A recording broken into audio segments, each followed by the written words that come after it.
Good afternoon. First, let me just start out by saying to the family of the subject who's still in the hospital recovering, certainly our heart and prayers go out, hoping for a full recovery. I did have a chance to speak to one family member this afternoon and offered the same support. So here's what we know. We're still very much involved in the investigation. I like to call it kind of a bifurcated investigation. One part is certainly the internal probe that has started since and when we learned, and then also what we're describing as a criminal investigation. So as you know, on March the 11th, there was an incident out of the Ottava Via restaurant located on Michigan. Certainly there were a number of people out in that area celebrating, and so it was during this time that the subject was involved with a person working at the Ottava Via as a bouncer. It was during this encounter that he was taken to the ground. Force was used, but of course at the time of the incident there was a 911 call requesting EMS, but we also learned that the police did respond. And what the police were told on that day is that there was a person inside of the location who had been consuming alcohol under the influence, and he slipped and fell. As a matter of routine, we don't treat those matters as criminal. What we do, we turn it over to EMS, which they did. They transported to the hospital. Once that person goes to the hospital determines whether or not this person was involved in a criminal incident. If so, the hospital is then obligated to notify police. They were told, like we were told on that day, that the person slipped and fell. So at some point, we got an additional call to go to the hospital, and it was at that point that there was an allegation of an assault. The 3rd Precinct Detective Unit responded quickly to this incident. They started an investigation. They started to review video, and it was at that point that they determined that there was a member of this department that was seen in a video using force. So upon that, they backed off, notified their chain of command, which when I was notified, because of the injuries and because there was an incident involving force that was not reported at the time, that we would follow the same protocols we would in any force incident involving a critical injury. When I talk about a critical injury, that's whether we use force or there's an officer-involved shooting incident. And so at that time, I directed our homicide task force, which is comprised of Detroit Police Department, Michigan State Police. We also have a part-time FBI agent that works at task force, and the DEA. They immediately assumed control of the follow-up investigation. But at the same time that investigation commenced, we were doing an internal probe, just looking at the administrative violations. So here's what we know: that Commander Leach was off duty and working in an unauthorized outside employment capacity. That employment was not authorized, and so he was in violation of department policy. Secondarily, that every member of this department is required that whenever they use force, both on or off duty, that they shall report immediately. That did not happen. And because of this failure to report, and because we're talking about someone at the rank of commander, it certainly brought significant discredit to the department. Now, I've followed some of the news reports, and I know that what continues to come up is why there was a delay in the department response to this incident. Again, we did not know until we got a call days later. I want to say the 14th was the day that we got a call, and it was an allegation of an assault. And so to the 3rd Precinct, who was the initial investigators following up, I appreciate their thorough look at this matter. Had it not been for that, we would not have been able to identify so quickly that it was in fact a member of the department. So again, we have two investigations going. The Homicide Task Force is addressing the criminal side, and Professional Standards is addressing the internal probe. As you now know, certainly on those two issues I talked about involving the failure to report as well as working in an unauthorized position, and there's some other internal issues that have emerged. I have made a decision to suspend Commander Leach. And so with that, I'll take any questions, but I just offer to you at this point that this is an investigation that is still continuing, so there are some things that I won't be able to go into. Was Leach the only off-duty officer working in that bar? There was a second off-duty officer who we believe works at the 11th Precinct under Leach's command. There were other individuals working in kind of a security capacity that were not police officers, and so we're still making that determination now. And you didn't witness this? Well, what's been consistent throughout those who work at the Ottava Via is that the person was under the influence and he slipped and fell. And so we're in the process of interviewing everybody that may have known or could have known. And we're also continuing to ask for the public's help. If someone was there, saw something that would be of assistance, we certainly appreciate you contacting our Homicide Task Force. Do we have a number? Yes, 313-596-2260. I may have missed this, Chief, but is Commander Leach the one who used force to bring that subject down? It is, yes, he did use force. It was just him, though? Just him, from what we know now in our investigation. And what led up to that? I will tell you that the investigation is ongoing. There certainly was an encounter between Leach and the subject. Again, there's allegations that the subject was under the influence of alcohol, and at some point, the commander used force. Excuse me. Allergies. You know if he used proper techniques to take down, to subdue the subject, or was he extra aggressive in doing so? At this point, I'm not going to address whether the force was appropriate or not. That certainly will be addressed criminally. The focus of our internal probe right now is dealing with some of the failures that I've already talked about. The one failure, and the most significant failure, is failing to make a report when force was used. Chief, what's the policy when it comes to outside employment or moonlighting, if you will, for officers? Well, first of all, it has to come up through the chain of command to my office. I approve it. I am aware that the commander had a security consulting type business, security consulting business that in the past had been approved. That approval had lapsed. It requires an annual approval. He was not approved to work inside of a tavern or a bar. As a matter of practice, I don't approve outside employment inside of bars. Now, we may have secondary employment, so there's a distinction between secondary employment, which you see the uniform officers that work different jobs, whether it's Myers, they will work for General Motors. Those officers are in uniform. In some instances, they're operating a marked police vehicle.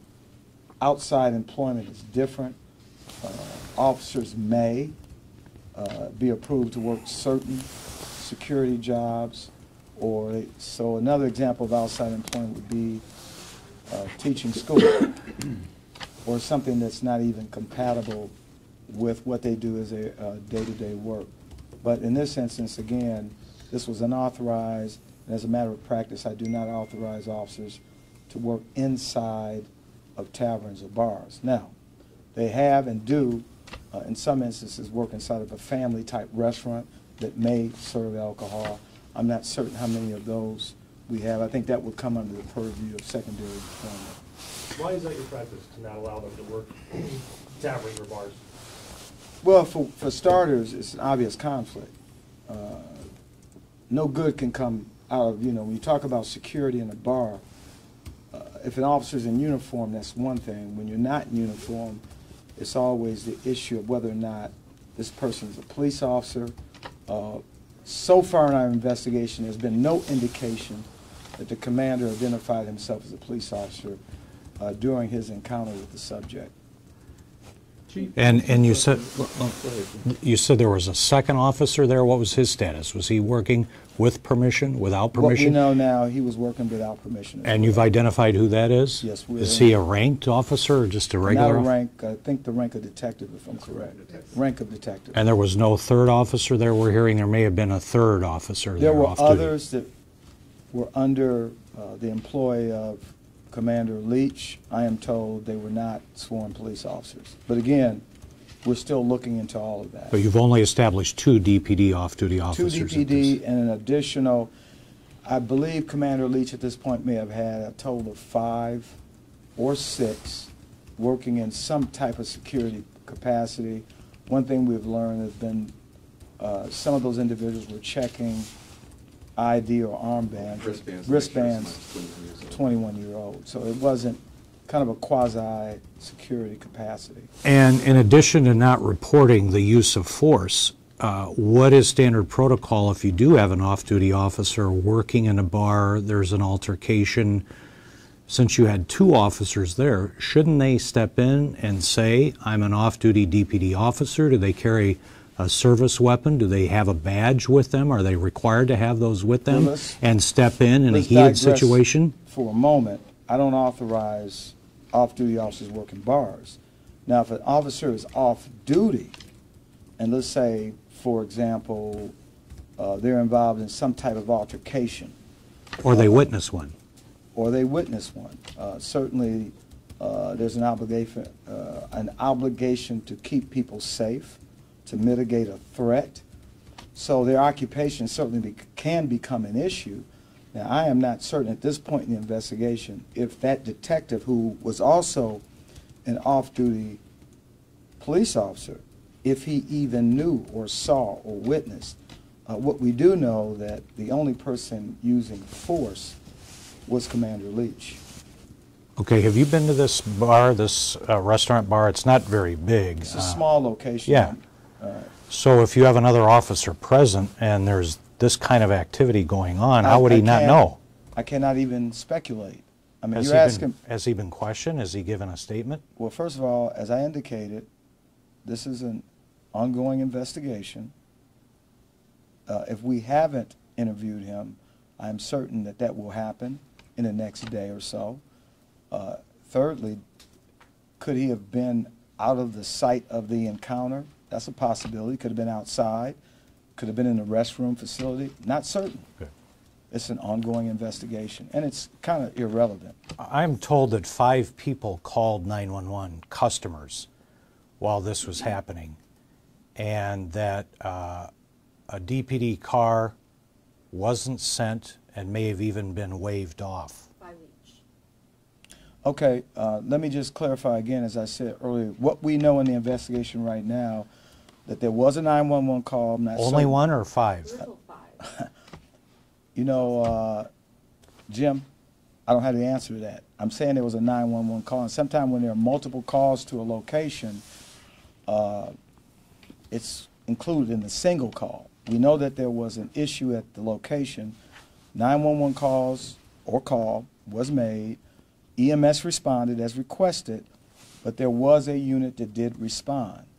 So far in the investigation, we know that according to the 2 officers that did respond that night, they met with someone who they described as security. They didn't get a name, or we don't have a name, and it was during that conversation that they indicated that a person was under the influence and that person slipped and fell.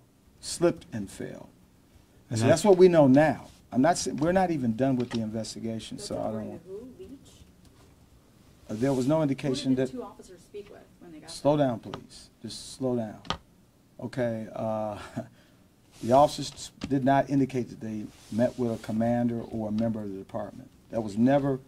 Now, during our investigation, I can assure you that that certainly will be one of the questions that we were asked. Who did you meet with? Was that person a member of the department. As I've already indicated, there were roughly 5 or 6 people, 2 of which were DPD and the remaining were civilians. Chief, did they work for a security firm, the other ones, do you know? I'm not certain. Again, he has a security consulting firm. At this point, I can just assume. I don't know. Chief, are you concerned that the commander may have tried to push the responding officers, not push them away, but wave them away, saying it's no big deal, it's just a slip and fall, and maybe try to cover it up right then and there? At this point in the investigation, there's nothing that indicates that. What's problematic or is problematic is the fact that there was force used, the commander was involved in it and never reported it until we reached out to the commander. But Is that second officer who was employed by the establishment, is it likely that that officer will face some type of discipline? It is highly likely that that officer will face discipline. so I'm trying to understand the chain of events. Commander Leach gets into an altercation. You said force was used. This victim, Mr. Karpovich, ends up on the ground. He hits his head. He has severe head injuries. He's still in a coma at Detroit Receiving. Officers arrive, and Leach didn't step forward and identify himself to these 2 responding officers and say, I'm Commander Leach. I was involved. He didn't come clean at that moment, and you're saying this isn't a cover-up? I am telling you that we are conducting an investigation. The commander has been suspended because of his inaction, and we're addressing that issue separate and apart from the alleged assault. Separate. That's why I say we have an internal probe going. I've already taken action as it relates to Commander Leach. He's on suspended status at this point. Our investigation continues. I don't know if I mentioned earlier, but at the onset, when I directed that the homicide task force be brought in, I also notified the prosecutor Worthy to advise her of the circumstances as we knew at that time. And so again, that investigation is continuing. Now, in terms of your characterization of the cover-up, again, I'll emphasize there's no indication that Commander Leach notified any member of this department immediately following the incident. That's what we know right now. You guys found out on the 14th. We found out on the 14th, and again, it wasn't initially being investigated by the homicide task force. It was initially being investigated when there was appropriate notification that there may have been an alleged assault by the 3rd Precinct Detective Unit. As they began to do their follow-up work, they determined that it was a member of this department involved in the alleged assault.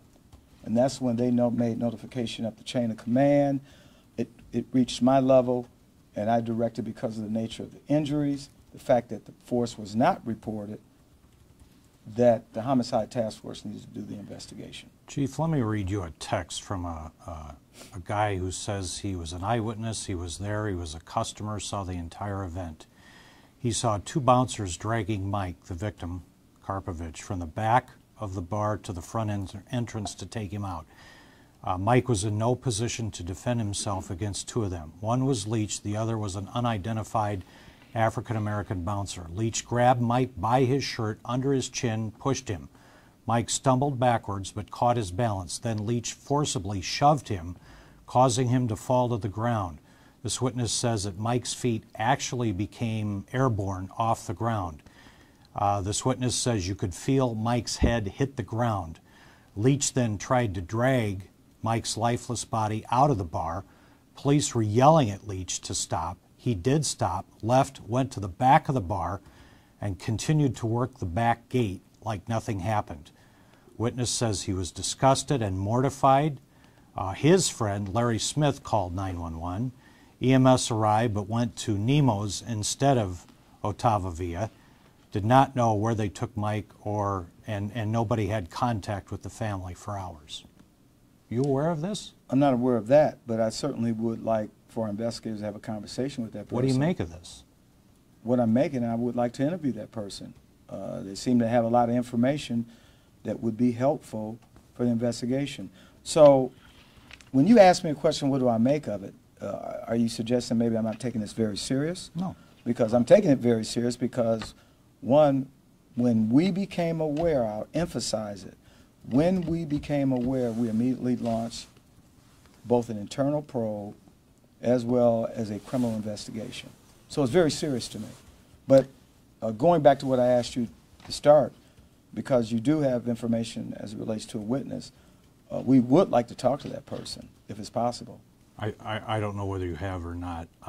We may not have, but I would like to, if you could care to contact that person and see if it would be okay for our investigators to And did you follow up. talk with? to the family at all? Yeah, did you Wait, talk wait, with Troy, the family, the brother? I did have a conversation today. What'd you say to him?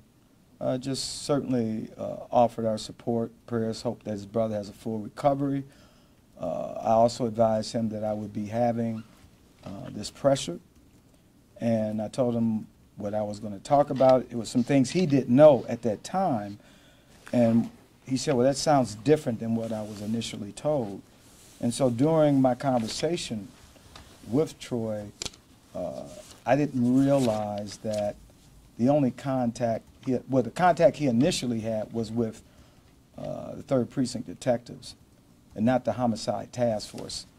Again, Homicide Task Force came in after the 3rd Precinct detectives. Did Troy have conversations with them on Tuesday? But I was told that people had called before then and didn't get calls back to the 3rd. I am not certain of that.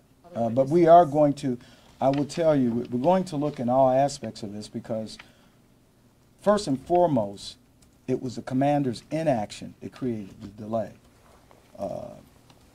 All members of this department, as I'll continue to stress, have a duty and obligation when they're involved in an incident where force is used, you shall notify the department. Now, what happened after that, there was a series of people that said that there was a slip and fall. As a matter of procedure, we don't treat slip and falls as criminal unless we get additional information suggesting that it was a criminal act. We just didn't have it.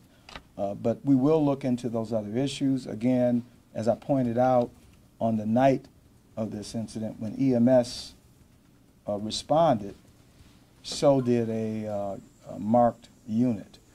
And so we want to know what happened. Now, we have reviewed their report, which indicates that they had a conversation with a security.